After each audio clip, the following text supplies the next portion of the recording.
中島さんは今何をおっしゃいと言いますか。あなた遅いです。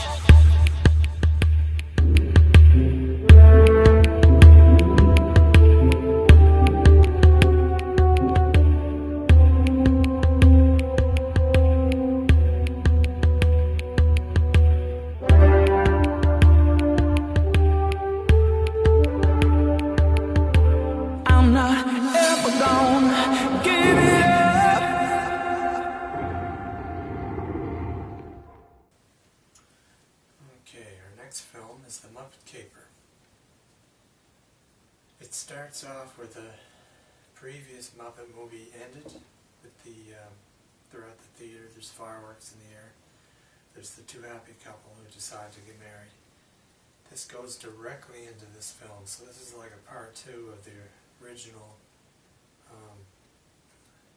Muppets get back together sort of thing. They get invited to go to Germany to perform and set up a theater by a assistant to a criminal. And the criminal, of course, has to be Russian again, which is what they do a lot in the films in Hollywood.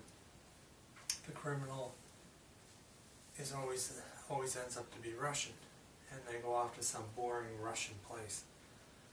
But the Muppets get on board a train, take the train across the Atlantic Ocean to Germany to play in a theater that's next to a treasure area that the criminals want to steal.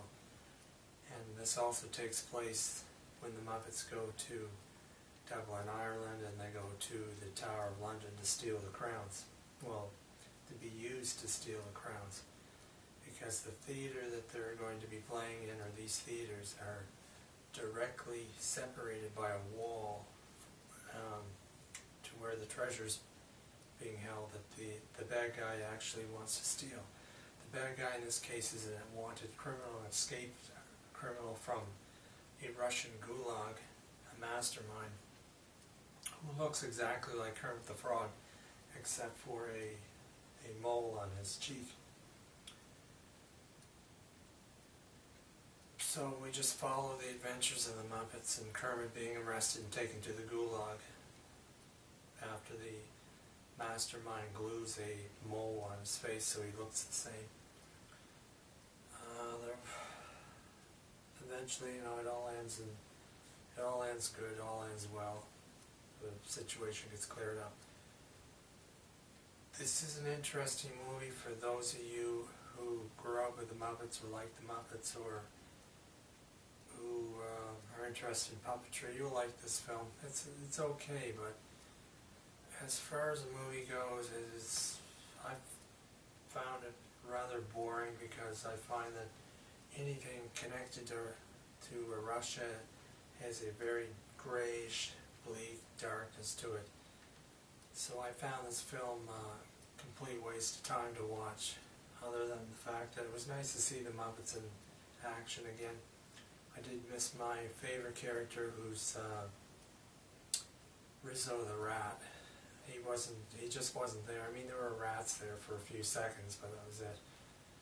But I don't recommend this movie unless you're a big Muppet fan and this is part of your collection, or you are a puppeteer and you're just interested in this type of thing.